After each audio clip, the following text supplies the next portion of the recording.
India को आग लग रही है कि ये आपने क्या दे दिया। डियर ब्रदर्स एंड सिस्टर्स, हमेशा और यहां पर मोदी को जो है ना बड़ी टेंशन हो गई है। ਤੁਸੀਂ ਤੇ ਕੋਈ ਇੱਟ ਵੀ ਬਣਾਓਗੇ ਤੇ ਉਹਦੀ ਅੱਗੇ पूजा करने लग गए कि नवी ਇੱਟ तैयार की थी ਅਸੀਂ। आईसीसी का मतलब जो मैंने आपको बताया था पहले, इंडिया क्रिकेट काउंसिल, तो ये आज साबित कर दिया इन्होंने। You are overweight by a huge margin. तो जनरल मैंने कौन सा तुम्हारी बेटी का रिश्ता मांगा है? मैं ओवरवेट हूं। तो ये पाकिस्तानी है भैया, ये आगे से इनके पास जवाब वो तराशे होते हैं।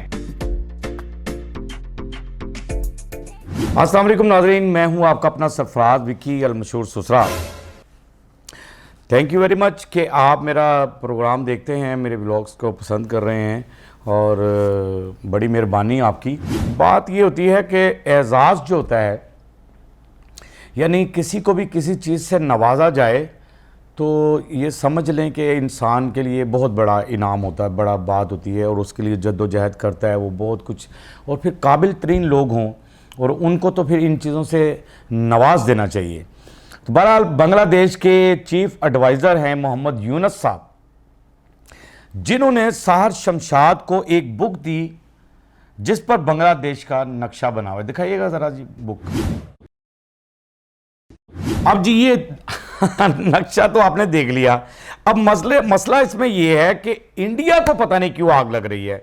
इंडिया को आग लग रही है, इसमें नींदें हराम हो गई हैं इंडिया की, परेशान है इंडिया को आग इसलिए लग रही है कि इस नक्शे के अंदर जो दिखाया गया है कुछ ऐसी जगह हैं जो कि इंडिया ने इंडिया उस पर काबिज़ है, यानी इंडिया उस पर काबिज़ है लेकिन वो बांग्लादेश का हिस्सा है, वो बांग्लादेश का हिस्सा है। इंडिया को आग लग रही है कि ये आपने क्या दे दिया, कि ये तो नक्शे के दौरान ये तो सारा फिर डिमांड करेंगे, फिर तो ये चीज़ें मांगेंगे, ये जगहें हमसे मांगेंगे कि फ़लाँ जगह है, ये हमारी है, ये भी जगह हमारे नक्शे में आ रही है, ये भी हमारे नक्शे में आ रहा है, ये शहर आपका ये हमारे नक्शे में आ रहा है, तो ये तो सारा कुछ वापस लेने के चक्कर में पड़ जाएंगे।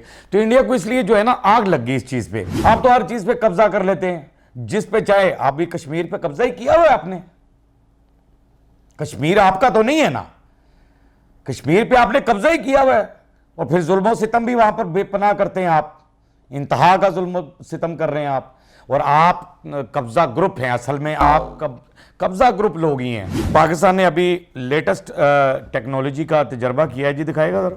डियर ब्रदर्स एंड सिस्टर्स, हमेशा क्या बात है। और यहां पर मोदी को जो है ना बड़ी टेंशन हो गई है।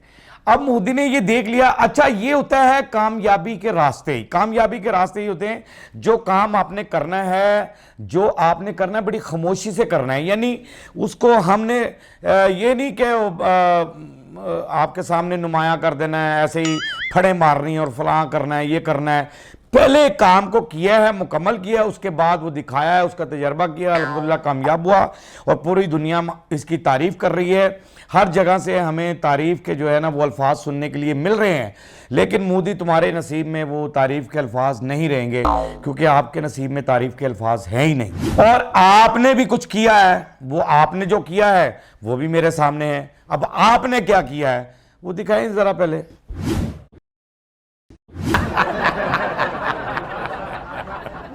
अच्छा, मैं इस चीज़ से बड़ा हैरान होता हूँ कि आपने कोई मज़ाइल बना लिया या कर लिया, फिर उसकी पूजा पाठ शुरू कर देते हैं आप, यानी उसमें भी आप भगवान ढूंढ रहे हैं, यानी उसके अंदर भी मज़ाइल बनाया है तो उसके अंदर भी भगवान है। भी उसके अंदर बारूद है, उसमें भगवान कैसे होगा? उसके अंदर तो बारूद घुसा हुआ है, आप भगवान निकालने की कोशिश कर रहे हैं पूजा करके। जो भी करते हैं ठीक है, आपका मज़हब है, बुरी बात ये जो आप अपने अकीदे से, लेकिन जहाज़ की पूजा, मज़ाइल की पूजा, वो बैरी जहाज़ के गए उधर गए हैं तो वो उसकी पूजा, वो रफ़ाइल थे उसकी पूजा की थी, उसकी पूजा करके बेड़ा गर्क करवा लिया तिलक लगा के। अब इसका भी मज़ाइल का भी बेड़ा गर्क कराएंगे, इसको भी तिलक लगाएंगे, और पंडित भी आपका पहुंच गया वहाँ पर, पता नहीं कितने सारे। आप ऐसा करते कि आपने 8-10 पंडित बुला लेने थे, शायद किसी की भी दुआ सुनी जाती, किसी की पूजा बेहतर होती। तो कोई ਇੱਟ भी बनाओगे तो ਉਹਦੀ पूजा करने लग गए कि नवी ਇੱਟ तैयार की थी यार, कमाल लोग आप। ਇੱਟ की पूजा करने ले नवी जुत्ती गंढाई है तो जी है मोची को गंढा के लिया मैं, ये जी मोची से हमने जूती पॉलिश करवाई और मैंने इसको टांका लगवाया, इसकी भी पूजा कर लो। तुम्हारा दिमाग ख़राब हो गया है। बिल्कुल ही घटिया तरीन लोग हो गए यार आप। अजीबोगरीब बात है। क्या करेगी वो, यानी क्या करेगा मिसाइल जो अगर फ्लॉप हो गया तो। अच्छा जी, क्रिस ब्रॉड हैं, इनका कुछ कहना क्या है? क्या जी कि सारी जो मनी है, यानी जितना पैसा है वो सारा इंडिया के पास है। क्रिकेट आईसीसी का जितना पैसा है वो इंडिया के पास है, जो कि वो कंट्रोल करने के लिए, सारी आईसीसी को कंट्रोल करने के लिए इस्तेमाल करती हैं। ये रिटायर हो गए हैं अभी, ये जो रेफरी थे, और इनका ये कहना है क्रिस ब्रॉड का, क्योंकि ये जो है आईसीसी जो है, मैं पहले भी कहता होता हूँ कि मैं कहता था, आज वो बात साबित हो गई कि आईसीसी ही सारा कुछ करती, ये इंडिया ही सारा कुछ करता है। आईसीसी का मतलब जो मैंने आपको बताया था पहले कि इंडिया क्रिकेट काउंसिल, तो ये आज साबित कर दिया इन्होंने ये बयान देकर कि वाकई ऐसा मामला है। सारा क्रिकेट का पैसा कहते हैं कि इंडिया के पास है, और इंडिया उसको जो है अपने इस्तेमाल में कंट्रोल करने के लिए जो इंडिया ने कहना है वो होना है। यानी सीधे लफ्ज़ों में ये बात आ जाती है कि जो इंडिया ने कहना है ना वो होना है।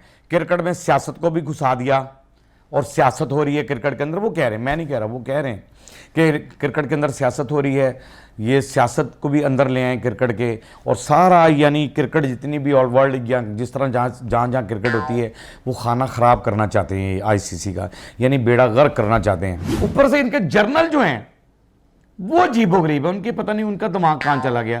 क्या कह रहे हैं जी इनके journal? You are overweight by a huge margin. तो जनरल मैंने कौन सा तुम्हारी बेटी का रिश्ता मांगा है? मैं ओवरवेट हूँ।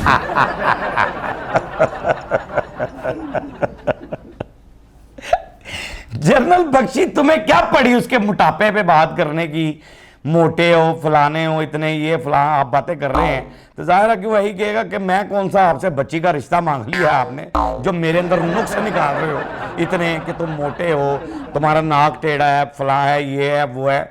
सीधी तरह जो जवाब देने वो तो ये पाकिस्तानी है भैया, ये आगे से इनके पास जवाब वो तराशे होते हैं। इन्होंने आगे ये बिल्कुल, हम जो लोग होते हैं पाकिस्तानी, हमारे पास जहानत बहुत ज्यादा है, हम फौरी तौर पे करंट जवाब देना होता है वहीं पर। तो सही कहा उसने कि मैंने कौन सा बच्ची का रिश्ता मांग लिया आपसे। जनरल बख्शी साहब टके के बंदे नहीं आप, क्यों आकर ये बातें करते हो ऐसी? अगे बिस्तरी करांदे हो तुसी, शर्म नहीं आती? इन बातों का सारा कुछ मैंने आपको जो दिखाना था वो दिखा दिया है। बाकी सबसे बड़ी जो इसमें बेहतरीन जो मैंने आपको बताई है कि पाकिस्तान एक कामयाब तजर्बा कर चुका, नई टेक्नोलॉजी उसने इंट्रोड्यूस करा दी। उसका नाम या उन चीज़ों को मैं नहीं दिखा सकता क्योंकि कुछ चीज़ें पर्दे में रहनी चाहिए, क्योंकि हमारा यही काम है कि हमारा जो दिफाई मामलात होते हैं हम उसको नुमाया नहीं करते जब तक हम उसको प्रेजेंट ना कर दें पब्लिक के सामने। तो कुछ चीज़ें बन रही हैं अभी, और भी बहुत चीज़ें आपके सामने आएगी। पाकिस्तान बहुत तरक्की याफ्ता मुल्क हो जाएगा पूरी दुनिया के अंदर, इंशाअल्लाह ताला पूरी दुनिया में पाकिस्तान की वाह वाह होगी, और पाकिस्तान के झंडे जो हैं वो कोने कोने में लहराएंगे और लहराते रहेंगे, ये मेरी दुआ है। बाकी हमें कोई ख़तरा नहीं है, कोई डर नहीं है, कोई खौफ नहीं है। हमारा मुल्क जो है वो महफूज हाथों में है। अल्लाह उन महफूज हाथों को कायम और दायम रखे, हमेशा सलामत रहें, और जो सरहदों पे खड़े होकर हमारी ज़िंदगियों की हिफाजत कर रहे हैं। बाकी हंसते रहें, मुस्कुराते रहें, हंसी वाली ज़िंदगी गुजारें, कभी किसी की दिलाजारी मत कीजिएगा। इज़्ज़त दें, इज़्ज़त लें, मोहब्बत बांटें और मोहब्बत हासिल करें, और परवरदिगार पर यकीन रखें, क्योंकि सब ताकतें मेरे रब के अंदर हैं और वही सब कुछ कर सकता है। हमने आपके लिए व्हाट्सअप भी बनाया, टिकटॉक भी बनाया है, फेसबुक भी बनाई, उसे भी फॉलो कीजिएगा।